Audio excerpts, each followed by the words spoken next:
Oui, bon. Bonsoir à tous et à toutes. Donc, je suis Patrice Hudon, je représente le Nouvel Essor Français, qui est un mouvement qui s'est créé non pas pour mettre sur la table une nouvelle formation, une énième formation, mais pour proposer un projet qui a été élaboré pendant 5 ans par une centaine de citoyens d'horizons divers et que donc on propose à toutes les bonnes volontés et sans idéologie, avec pragmatisme. Sur les questions de démocratie, donc on a quelques propositions pour essayer de la revivifier. Donc on a le référendum d'initiative citoyenne avec un certain nombre de modalités sur lesquelles je ne vais pas m'étendre, tant au niveau national que local. Une limitation des mandats dans le temps, pour faire en sorte que l'engagement public soit, je dirais, un temps de sa vie pour la collectivité et ne devienne pas un métier, entre guillemets. Un quasi-judiciaire vierge en matière d'atteinte à la probité pour se présenter une fonction élective, et également parmi les propositions, une proportionnelle à l'Assemblée nationale, mais avec prime majoritaire, comme pour les communes de plus de 2000 habitants, ce qui permet de concilier à la fois le fait d'avoir une majorité pour prendre des décisions et pour gouverner le pays, et en même temps d'avoir davantage de pluralité au sein de la Chambre.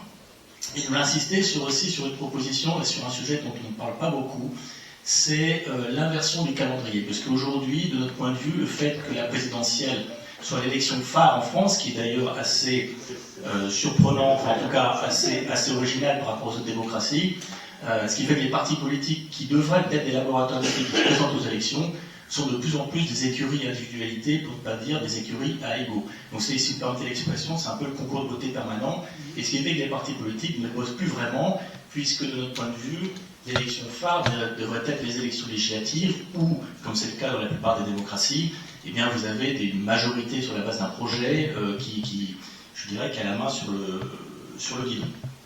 Donc, et ça relève sous votre contrôle d'une simple loi ordinaire, il me semble, donc d'inverser le calendrier. Et imaginez en 2022, si on avait d'abord voté pour les députés, je pense qu'on aurait, entre guillemets, de facto obligé les partis politiques à réfléchir davantage et à mettre sur la table un projet pour la France. Et enfin, juste pour terminer, je voulais juste, si vous me permettez, M. de Courson, reprendre un point de votre discours concernant la démocratie sociale. Du côté patronal, la représentativité est quand même relativement bonne de mon point de vue, puisque le MEDEF, par exemple, c'est 190 000 entreprises adhérentes à travers ses adhérents, fédérations professionnelles et MEDEF territoriaux, et ça représente 60 à 70% des salariés de France, avec, contrairement à ce qu'on pourrait croire, 80% de TPE, PME, et un point moyen à 40 salariés par entreprise adhérente. Voilà, c'est juste un petit point un peu technique. Merci de votre attention. Si, monsieur ici, ce qu'on va faire, on va prendre plusieurs interventions, puis après il y aura des réactions peut-être à la tribune. J'ai noté monsieur, madame là, et puis après...